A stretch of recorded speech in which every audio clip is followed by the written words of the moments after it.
사울과 사무엘이 함께 만난 것은 어떻게 보면 우연히 이루어진 것 같지만 이것은 분명한 하나님의 계획 가운데 있었습니다. 사울은 잃어버린 암나기들을 찾아오려고 하는 아버지의 그 말씀에 순종하여 암나기를 찾기 위해서 이리저리 헤매다가 사무엘이 있는 곳까지 이르게 되었습니다. 시간이 너무 지체되자 약 사흘이 지났죠. 이제 집으로 할 수 없이 돌아가려고 하는데 그때 함께 하던 종이 이 근처에 선지자가 살고 있는데 그에게 가서 한번 물어보자 라고 해서 그의 말을 듣고 원래 계획이 없던 사무엘과의 만남을 갖게 되었습니다. 사울의 입장에서 보면 이 만남은 계획되지 않은 우연한 만남이었습니다. 사실은 하나님이 예비하신 만남이었죠. 하나님은 두 사람이 만나기 전날 먼저 사무엘에게 나타나셔서 다음 날 사울이 올 것이다, 그에게 기름을 부어라 라고 말씀하셨습니다. 사울에게는 뜻밖의 만남이었지만 사무엘에게는 준비된 하나님의 계획 가운데 있는 만남이었던 거죠. 사무엘은 사울을 식사 자리에 초대하고 함께 또한 식사를 나누었습니다. 그런 다음에 밤늦게까지 함께 대화를 하고 이른 아침에 사울을 데리고 성 밖으로 가며 배웅을 했습니다. 그런데 갑자기 이른 아침에 사무엘이 사울에게 잠시 서라고 하더니 그 머리에 기름을 붓는 것입니다. 사무엘상 10장 1절 말씀을 보시면 이에 사무엘이 기름병을 가져다가 사울의 머리에 붓고 입맞춤에 이르되 여호와께서 내게 기름을 부으사 그의 기업의 지도자로 삼지 아니하셨느냐. 사무엘은 사울의 머리에 기름을 붓고 여호와께서 너를 이스라엘의 지도자로 왕으로 삼으셨다라고 말을 했습니다. 우리는 이스라엘의 초대 왕 사울을 알죠. 사무엘이 사울에게 기름 붓는 것을 당연하게 우리는 받아들일 수 있지만 당시 사울의 입장에서 보면 정말 감당할 수 없는 일이었습니다. 자기 자신이 왕으로 세워진다라는 것은 상상조차 할 수도 없는 일이고 이스라엘에 왕도 없었죠. 그런데 자기가 속한 베냐민 지파는 12지파 중에 가장 미약하고 나약한 평판이 좋지도 않은 그런 지파였습니다. 자기의 집안도 미약한 그런 집안이었습니다. 그런 자신을 하나님께서 왕으로 선택하셨다라는 것을 믿을 수가 없었죠. 사무엘은 하나님께서 사울을 왕으로 세우셨다라는 것을 확신을 심어주기 위해서 세 가지 일어날 일들에 대해서 예언을 해줍니다. 첫 번째는 라헬의 묘실 곁에서 두 사람을 만나게 된다라는 거죠. 그 사람들로부터 아버지의 암나기들을 찾았다라는 소식을 듣게 될 것이다. 두 번째는 다볼 상수리 나무 곁에서 베델로 올라가는 그 사람들을 만나게 될 텐데 그 사람들을 만날 때 떡 2덩이를 받게 될 것이다. 그리고 세 번째는 하나님의 산에 이르렀을 때 선지자 무리들을 만나게 될 텐데 또 놀라운 이야기를 합니다. 너도 함께 예언을 할 것이다 라고 사무엘이 사울에게 예언을 해 주었습니다. 하나님은 사무엘을 통해서 사울에게 일어날 구체적인 일, 장소, 사람의 수까지 말씀해 주셨습니다. 사무엘상 10장 9절에 보시면 그가 사무엘에게서 떠나려고 몸을 돌이킬 때에 하나님이 새 마음을 주셨고 그날 그 징조도 다 응하니라. 하나님께서 사무엘을 통해서 기름을 부으시고 그때 사울에게 새 마음을 주셨어요. 뭔가 변화되어 가는 거죠. 그리고 사무엘이 예언한 그대로 그 세 가지 징조가 다 이루어졌습니다. 사울은 그때 하나님의 성령의 은혜를 경험하게 됩니다. 그리고 선지자들을 만났을 때 정말 큰 경험을 하게 되죠.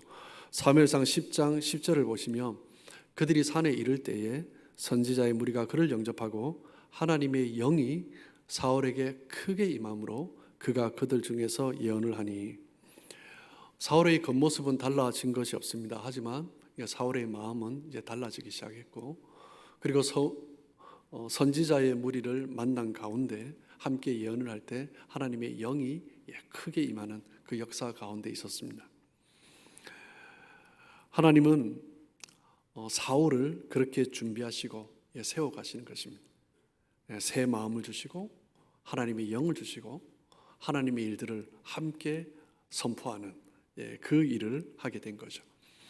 사울을 이전부터 알고 있었던 사람들은 이 모습을 보고 깜짝 놀랐습니다. 11절 12절을 보시면 전에 사울을 알던 모든 사람들이 사울이 선지자들과 함께 연함을 보고 서로 이르되 기스의 아들에게 무슨 일이 일어났느냐, 사울도 선지자들 중에 있느냐 하고, 그곳에 어떤 사람은 말하여 이르되 그들의 아버지가 누구냐 한지라. 그러므로 속담이 되어 이르되 사울도 선지자들 중에 있느냐 하더라. 사울이 왕으로 선택받은 것은 결코 그가 어떤 자격이나 조건이 있어서가 아닙니다. 하나님께서 사울을 선택하신 거죠. 그리고 그에게 기름을 부으시고, 그리고 그것을 감당할 힘과 권능을, 왕으로서의 역할을 할 수 있도록 이끌어 주신 것입니다. 사울이 왕으로 세워진다라는 것을 들었을 때 사울에게는 정말 감당할 수 없는 커다란 부담이었을 것입니다. 여러분, 우리의 인생도 그렇지 않습니까? 살아가다 보면 우리는 이런저런 일들을, 역할을, 일을 맡게 됩니다. 그런데 때로는 내가 참 감당하기 힘든 일을 맞닥뜨릴 때가 있습니다. 내가 가진 역량을 넘어서는 일들을 우리가 맡게 될 때, 그리고 내가 생각하는 것보다 훨씬 더 큰 책임감을 느끼게 될 때 스트레스를 받게 되는 거죠. 그럴 때 많은 사람들이 어떻게 합니까? 피하려고 하는 거죠. 나는 그런 사람이 아니다라는 거예요. 회피하다가 안 되면 도망가기도 합니다. 우리는 인생을 살아가면 갈수록 더 많은 역할을 맡게 되고 또 그에 따르는 더 많은 책임을 가지게 됩니다. 어떤 일을 맡게 될 때 부담이 된다라고 도망갈 수는 없죠. 그것을 피하며 살아갈 수는 없습니다. 부담이 되고 짐이 되는 일들이 있지만 나에게 여전히 부족하지만 그것을 감당할 수 있는 힘이 생기고 확신이 생긴다면 그보다 더 큰 축복이 없는 것입니다. 인생 가운데 축복의 기회가 참 많습니다. 그런데 축복의 기회들, 하나님 주시는 그 복의 기회들이 올 때 그냥 오는 것이 아니라 부담과 함께 옵니다. 내가 그 부담을 맡을 때, 그리고 감당하겠다라는 그런 확신이 생기고 그 힘이 있을 때 정말 그 부담되는 일들이 정말 커다란 축복으로 나에게 임하게 되는 거죠. 나의 힘으로 감당하려 했기 때문에 부담되었던 일이지만 하나님이 주시는 힘으로 감당할 때 더 이상 그것이 문제가 되지 않고 부담이 되지 않을 수 있는 것입니다. 혹시 오늘 이 자리에 계신 분들 중에 어떤 일 때문에 참 부담을 가지고 있는 그런 상황 가운데 계신 분이 있습니까? 나에게 맡겨진 짐이 너무나 무겁고 좀 피하고 싶고 그런 분들이 있으십니까? 많은 사람들이 문제를 닥칠 때 주저하고 회피하고 어떤 사람들은 부딪히면 절망을 합니다. 무엇 때문에 문제가 올 때 자꾸 주저하고 절망을 합니까? 그 문제를 이길 수 있는 힘이 없기 때문입니다. 그러면 두려운 거죠. 육상 게임 중에 허들 경기가 있습니다. 앞에 허들이 있는데 뛰어넘으려고 할 때 가뿐하게 뛰어넘는 사람이 있고 두려운 사람이 있습니다. 허들을 뛰어넘을 수 있는 힘이, 탄력이 나에게 있으면 가뿐하게 뛰어넘죠. 그런데 그 힘이 없으면 그 허들 자체가 두려운 것입니다. 주저하고 절망하는 거죠. 내 마음에 또아리를 틀고 있는 절망감, 낙심, 패배의식, 어떻게 이길 수 있습니까? 힘이 있으면 이길 수 있는 것입니다. 하나님의 권능이 임하면 이겨낼 수 있는 것입니다. 사람들은 오히려 실패할 것이다 라고 말을 할지 모릅니다. 저 사람은 저 허들을 뛰어넘지 못할 거야 라고 말을 할지 모릅니다. 하지만 나에게 그 힘이 있다면 멋지게 뛰어넘을 수 있는 것입니다. 제자들의 모습을 보면 특별히 복음서에 나타난 제자들의 모습을 보면 주변의 상황과 환경 때문에 얼마나 많이 휘둘렸는지 모릅니다. 그런데 사도행전의 제자들, 이 2장부터의 제자들을 보면요, 완전히 다른 사람이 됩니다. 더 이상 환경에 휘둘리지 않고 사람들의 말에 좌지우지하지 않습니다.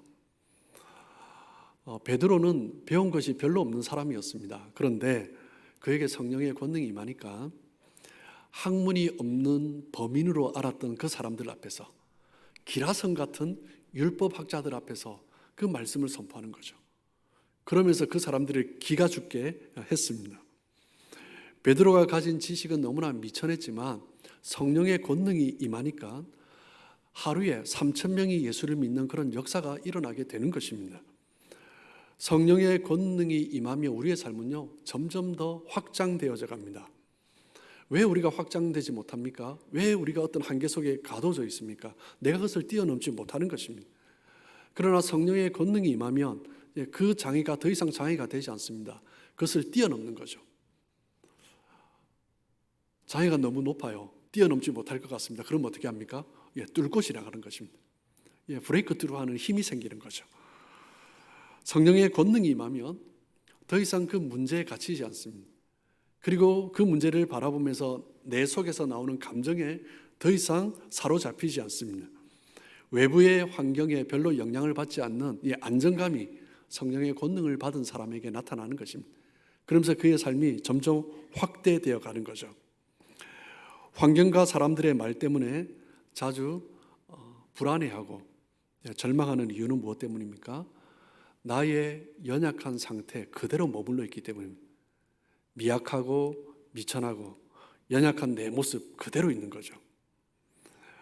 그럴 때는 수동적으로 그 자리에 있는 것이 아니라 하나님의 권능을 구하고 성령의 기름 부으심을 구하면 하나님께서 주저하지 않고 나아가는 그 힘과 은혜를 주시는 것입니다. 이 세상에 살아가다 보면 우리는 여러 가지 장애를 경험합니다. 특별히 신앙생활을 하면서 예수 믿으면서 이 세상을 살아간다. 아무 어려움 없이 살아갈 수가 없습니다. 수많은 장애물들을 만나게 되고 때로는 우리를 향하여서 비방하는 사람들, 대적들, 원수들을 만나게 됩니다. 이 세상을 살아가면서 예수를 믿는다라는 것은 결코 쉽지 않습니다. 뿐만 아니라 교회 안에서도 마찬가지입니다. 내가 하나님의 일을 하려고 할 때 비방하고 막는 사람들이 얼마나 많습니까? 그럴 때 우리는 결코 물러서서는 안 되는 것입니다. 뛰어넘어야 하는 거죠. 장애물을 뛰어넘는 경험, 그 은혜, 그 축복이 우리 가운데 필요한 것입니다. 그렇기 때문에 우리에게 필요한 것이 무엇입니까? 하나님의 권능, 하나님의 임재하심을 구해야 하는 것입니다. 그 성령의 은혜가 임하면 우리는 넉넉히 이겨낼 수 있는 거죠. 그런데 어떤 사람들은 보면 간혹 성령의 은혜를 받는다, 성령을 입는다, 이것을 좀 두려워하고 뭔가 약간 좀 회피하는 듯한 그런 사람들이 있습니다. 뭐 때문입니까? 가끔 성령을 받았다라는 사람들 보면 너무나 열광적인 사람이 있습니다. 좀 부담이 되는 말과 행동을 합니다. 그런 부정적인 이미지들이 좀 있어요. 저는 고등학교 때 처음 교회를 다니기 시작했습니다. 그러면서 제가 좀 부담스러웠던 단어 중에 하나가 뭐냐면 기도원을 다녀왔다. 그 말이 굉장히 좀 부담스럽습니다. 왜냐하면 교회 성도님들 중에 집사님 중에 어떤 분이 기도원을 다녀왔는데 그때부터 좀 말이 바뀌는 거예요. 이상한 말도 하고 또 사람들을 향하여서도 이렇게 살아야 된다, 저렇게 살아야 된다, 막 그렇게 하는 거예요. 그래서 성령을 받았다라는 것이 다른 사람에게 불편함을 끼치는 그런 경험들을 했습니다. 성령을 받는다라는 것은 특별한 경험입니다. 하늘로부터의 권능이 임하는 경험입니다. 나의 의지와 나의 의식을 깨고 내가 원하는 것이 아니라 하나님께서, 내가 가려던 방향이 아니라 하나님께서 나를 더 큰 힘으로 이끌어 가시는 것, 그것이 성령의 은혜를 받은 것입니다. 왜 성령을 받았다는 사람이 불편하게 부정적으로 느껴집니까? 적당하게 성령을 받으려고 하는 거예요. 내가 원하는 것을 그대로 둔 채 하나님의 은혜를 경험하는데 하나님의 은혜를 내가 통제할 수 있는 선에서만 받기를 원하는 것입니다. 그러니까 내가 가진 것을 그대로 하는 거예요.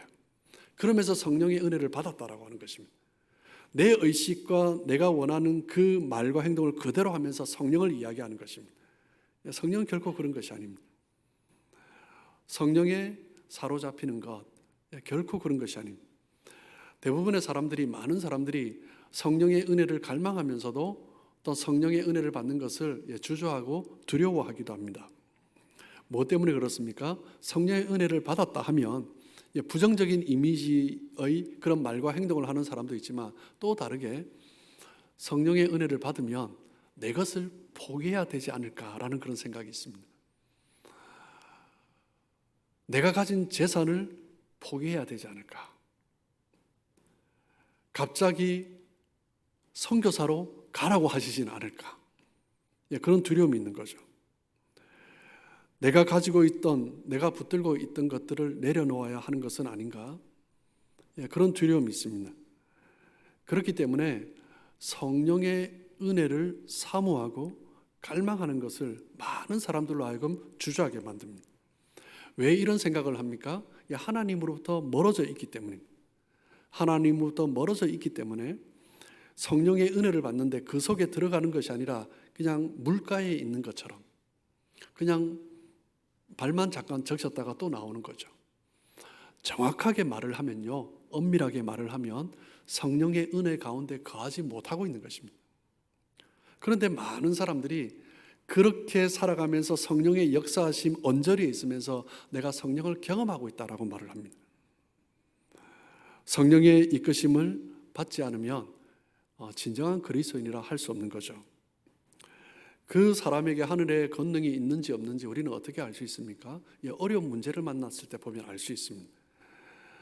어려움이 있을 때, 문제가 있을 때, 불편한 일이 일어났을 때 내 생각, 내 의지가 아니라 또 다른 하나님의 은혜의 그 권능에 따라서 내가 행동하고 말한다면 하나님께서 영광 받으시고 또 하나님께서 기뻐하시는 일들이 일어나는 것입니다. 그 사람이 성령의 권능을 받은 것이죠. 성령을 받은 사람, 성령의 권능을 받은 사람이 문제가 있을 때 어떻게 그렇게 위축될 수가 있습니까? 하나님의 권능을 받은 사람은 문제가 있다 할지라도 그렇게 위축되지 않을 수 있는 것입니다. 그렇기 때문에 우리는 어떤 상황 가운데서도 하나님의 말씀에 귀 기울이고 하나님의 은혜가 임하기를 사모하면서 기도하며 나아가야 하는 것입니다. 그렇기 때문에 성령의 은혜 가운데 가는 사람은 어떤 상황이라 할지라도 하나님을 찬양하는 것입니다. 뭐 때문에요? 하나님을 향한 기대가 있기 때문이죠. 하나님 앞에 감사하는 것입니다. 로마서 8장 26절 말씀을 보시면 이와 같이 성령도 우리의 연약함을 도우시나니 우리는 마땅히 기도할 바를 알지 못하나 오직 성령이 말할 수 없는 탄식으로 우리를 위하여 친히 간구하시느니라. 우리는 때로는 무엇을 기도해야 될지도 알지 못하는 너무나 어리석은 자들입니다. 성령의 도우심이 없이는 심지어 기도조차 제대로 할 수 없는 사람들입니다. 얼마나 무기력하고 나약한 존재들입니까? 그렇기 때문에 우리의 기도 가운데도 성령의 도우심이 필요한 거예요. 성령이 도우시면 내가 원하는 것이 아니라 하나님께서 기뻐하시는 것을 가지고 기도하기 시작합니다. 성령의 도우심이 없으면 기도를 하면서도 내 한계 속에 갇혀 있는 거예요. 내 생각 속에, 내 의지 속에, 내 주장 속에 갇혀 있는 것입니다. 기도하는데 성령이 없는 거죠. 그런데 성령이 도우시고 이끌어 가시면 우리를 그 한계 속에 밖으로 끌어내시는 것입니다.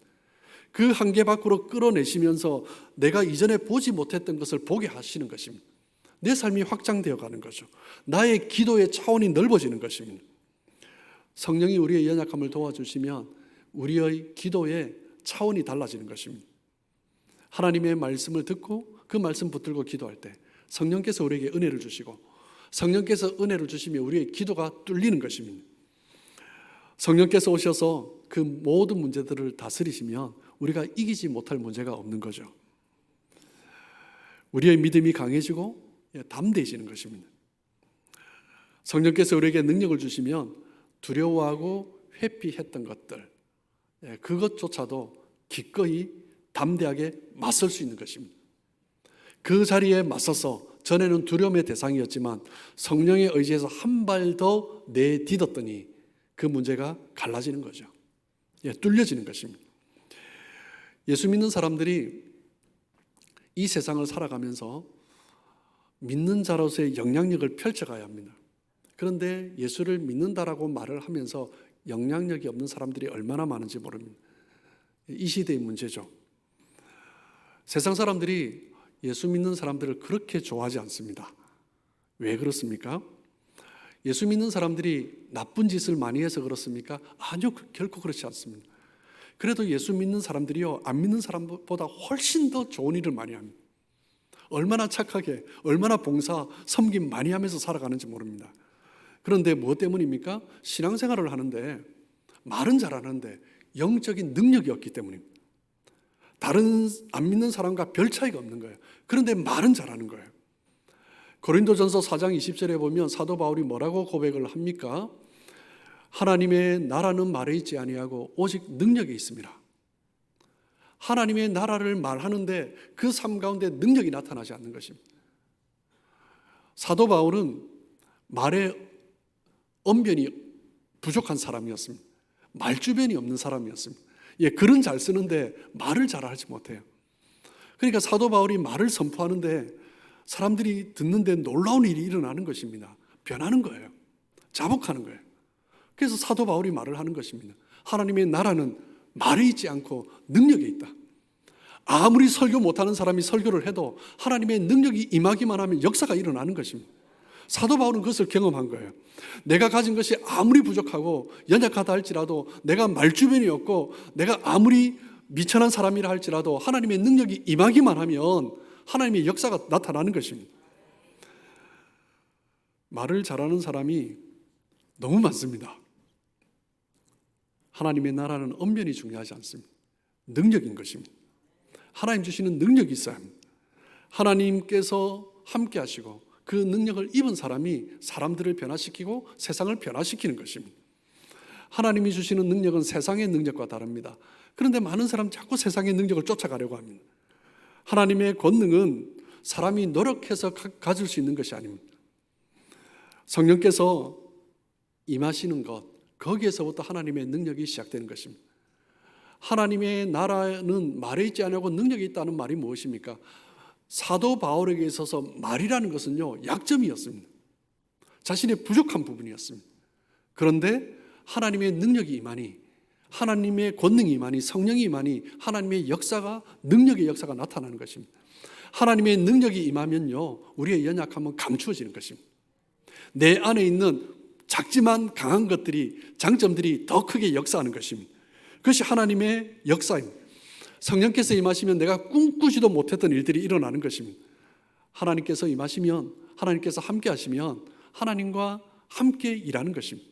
하나님께서 기뻐하시는 일들을 하는 거죠. 권능을 받으면 하나님의 일을 대행하게 되는 것입니다. 성령의 권능이 임한 사람은요, 그리스도인이라는 이름을 가지면서 겨우 그리스도인의 명맥만 유지하면서 살아가는 삶이 아니라 내 삶 가운데 폭발적인 성령의 권능의 역사가 나타나고 주변 사람들에게 그 역사를 함께 경험하게 하고 그 영향력을 끼치는 것입니다. 간혹 보면 부러울 만큼 재능이 많은데 그 재능이 빛을 보지 못하는 사람이 있습니다. 안타깝죠. 그 사람이라 할지라도 하나님의 권능이 임하면 하나님의 역사가 나타나는 것입니다. 노래를 참 잘하는 사람이 있습니다. 그런데 뭔가 좀 불편하고 다른 사람에게 감동을 주지 못하는 사람이 있습니다. 하지만 하나님의 권능이 임하면 그 노래가 사람들에게 감동을 주고 다른 사람을 치유하고 회복시키고 생명을 살리는 도구로도 쓰임받는 것입니다. 나에게 권능이 임하느냐 임하지 않느냐, 그것이 중요한 것입니다. 과거의 실패와 아픔이 내가 덮어두고 싶고 잊어버리고 싶고 회피하려고 했던 과거의 경험, 그 실패의 경험들이 성령의 권능이 임하니까 통찰력이 생기는데 그 아픔과 그 실패의 경험이 하나님이 쓰시는 도구가 되는 것입니다. 하나님께서 역사하시는 거예요. 더 이상 그 실패의 경험이 나에게 아픔으로 남지 않는 것입니다. 하나님의 권능이 임하면 어떤 것이라 할지라도 하나님께서는 들어 사용하시는 것입니다. 내가 직분을 받았다고 그 직분에 맞게 쓰임 받는 것이 아닙니다.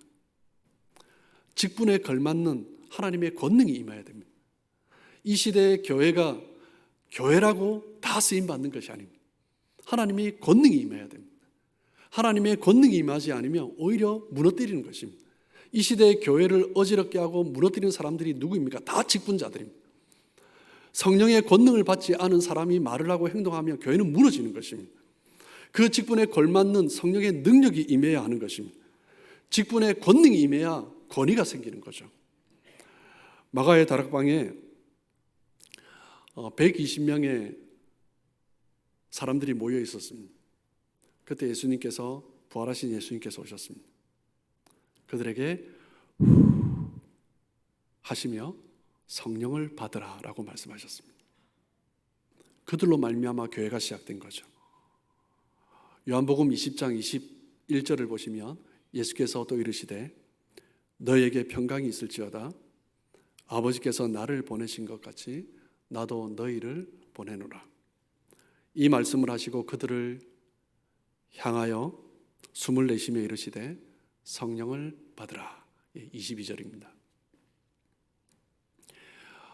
예수님께서 성령을 내쉬셨습니다.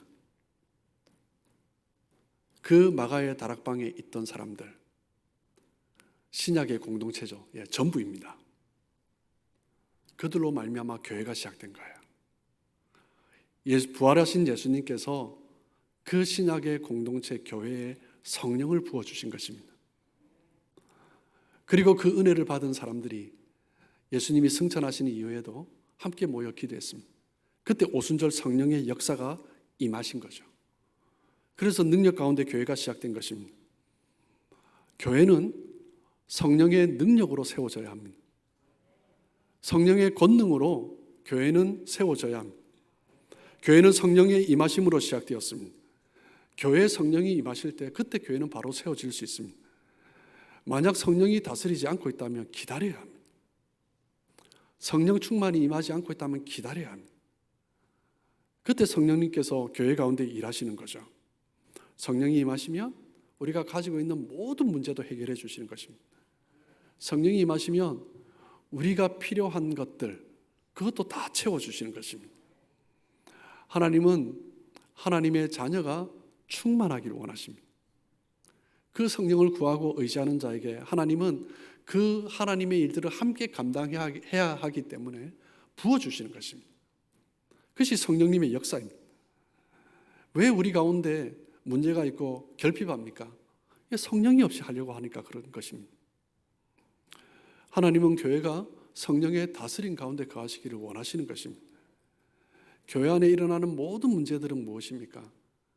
성령을 기다리지 않았기 때문에 일어나는 일들입니다. 성령을 기다리지 않고 말하고 행동하는 거죠. 내 생각대로 뭔가를 해보려고 하는 거죠. 사도행전 1장 4절에 예수님께서 말씀하시죠. 예루살렘을 떠나지 말고 내게서 들은 바 아버지께서 약속하신 것을 기다리라. 아버지께서 약속하신 것이 무엇이에요? 요한복음 7장에 보면 성령이라 라고 말씀하세요. 아버지께서 너에게 약속하신 그 성령이 오시리라 라고 말씀하셨습니다. 하나님의 성령이 임하지 않고는 우리는 그냥 연약한 상태 그대로 있을 수밖에 없는 것입니다. 하나님의 성령이 임하지 않고 뭔가를 자꾸 하려고 하면요, 실패는 불보듯 뻔한 것입니다. 신앙생활 하면서도 패배의식을 느끼는 사람들이 많습니다. 함께 신앙생활하고 함께 교회를 세워가는데 얼마나 궁핍한 사람들이 많습니까? 뭐 때문입니까? 성령이 없이 하려고 하니까 그렇습니다. 그러면 또 실패하고 또 궁핍하고 그냥 그렇게 살아가는 것입니다. 하나님의 은혜를 구하면서 성령의 역사가 아니라 내 힘으로 하려고 하기 때문이죠. 우리에게 필요한 것은 무엇입니까? 하나님의 권능을 구하는 것입니다. 성령의 은혜를 구하는 것입니다. 하나님의 말씀대로 순종하며 살아가는 것이 쉽지 않습니다. 그렇기 때문에 우리에게 필요한 것이 성령의 권능입니다. 그것이 있을 때 말씀대로 믿음으로 나아갈 수 있는 거예요. 목사님, 살다 보면 그렇지 않습니다. 설교는 그렇게 하시지만 그렇지 않아요. 그런 말들 들을 때 얼마나 가슴 아픈지 모릅니다. 설교는 우리가 아멘으로 받는데 정말 우리가 선택할 때 우리는 어떤 선택을 하는가 우리는 돌아봐야 합니다. 제자들은 예수님이 떠나신 이후에 어찌할 바를 몰랐습니다. 눈에 보이는 앞에서 하늘로 올라가시는 거죠. 그런데 제자들이 잘한 거 있습니다. 무엇입니까? 예수님의 말씀처럼 기다리며 기도했습니다. 어찌할 바를 몰랐기 때문에 아무것도 하지 않고 기다리면서 기도했습니다. 여러분, 누가 기다릴 수 있습니까? 내가 어떤 존재인지 실망해 본 사람이 기다릴 수 있습니다. 여전히 내가 뭔가를 하려고 하니까 성령이 임하기 전에 또 하다가 또 실패하는 거예요. 그래놓고 또 자기에게 소망을 가지는 거죠. 또 해보는 거예요. 내 한계를 경험해 본 사람이 기다릴 수 있습니다. 자신의 한계를 인정하며 내 힘으로, 내 능력으로 할 수 없다는 것을 인정할 때 그때 하나님을 의지할 수 있고 하나님의 임하심을 기다리는 거죠. 예수님께서 부활하셨을 때 처음으로 목격한 사람들은 500명이었습니다. 그런데 기도의 자리에 기다리면서 기도한 자리가 120명이에요. 그 예수님이 오신 것을 경험한 사람은 120명입니다. 그 기다리라는 말씀을 듣고 순종한 사람은 120명밖에 되지 않는 것입니다. 예수님의 그 부활을 목격했음에도 불구하고 많은 사람들이 떠나버렸습니다. 무엇 때문에요? 내가 뭔가 할 일이 있기 때문입니다. 많은 사람들이 하나님의 임하심을 경험하지만 그 자리에서 앉아서 기도하지 않습니다. 무엇 때문에요? 내가 뭔가 할 일이 있기 때문입니다. 또 나가는 거예요. 하나님의 권능 없이 또 나가는 것입니다. 그러니까 또 문제 속에서 살아가는 것입니다. 우리가 생각하는 대로 그렇게 신앙생활을 하면 또 실패하는 것입니다. 권능이 임하지 않으면 나의 연약함이 그대로 노출되는 것입니다. 힘으로 되지 않는다는 것, 내 의지로 되지 않는다는 것, 그것을 인정해야 하는 것입니다. 우리가 하나님 앞에 성령의 충만함을 받으려면 내가 실패한 사람이라는 것을 인정해야 됩니다. 나는 아무것도 할 수 없는 존재라는 것을 인정해야 됩니다. 거기에서부터 시작되는 것입니다. 사랑하는 성도 여러분, 사울이 사무엘을 통해서 하나님의 선택하심을 듣게 되고 그리고 사무엘을 통해서 기름 부음을 받았습니다. 그와 마찬가지로 우리도 또한 하나님의 자녀로 선택을 받고 기름 부음을 받은 자들입니다. 하나님께서 우리를 왕같은 제사장으로 삼아주셨다라고 해요. 우리가 얼마나 미약하고 연약한 자들입니까? 하나님은 우리를 부르실 때 그냥 부르지 않으십니다. 권능을 주십니다. 이 땅을 다스리고 통치할 능력도 함께 주시는 것입니다. 우리에게 하나님의 권능이 필요합니다. 이 세상을 살아가다 보면 너무나 험난하고 내가 감당할 수 없는 문제들이 너무나 많기 때문에 얼마나 많은 어려운 문제들이 많습니까? 그렇기 때문에 우리에게 권능이 필요합니다. 그 하나님의 권능이 임하면 어떤 문제도 이겨낼 수 있는 것입니다. 하나님 없이 일하지 마시길 축복합니다. 하나님의 권능에 사로잡히시길 축복합니다. 정말 그 경험 가운데 하나님의 통치하심을 경험하고 그 하나님의 통치가 우리의 삶을 통해서 나타나는 복된 삶 되시길, 저와 여러분 되시길 주님의 이름으로 축복합니다.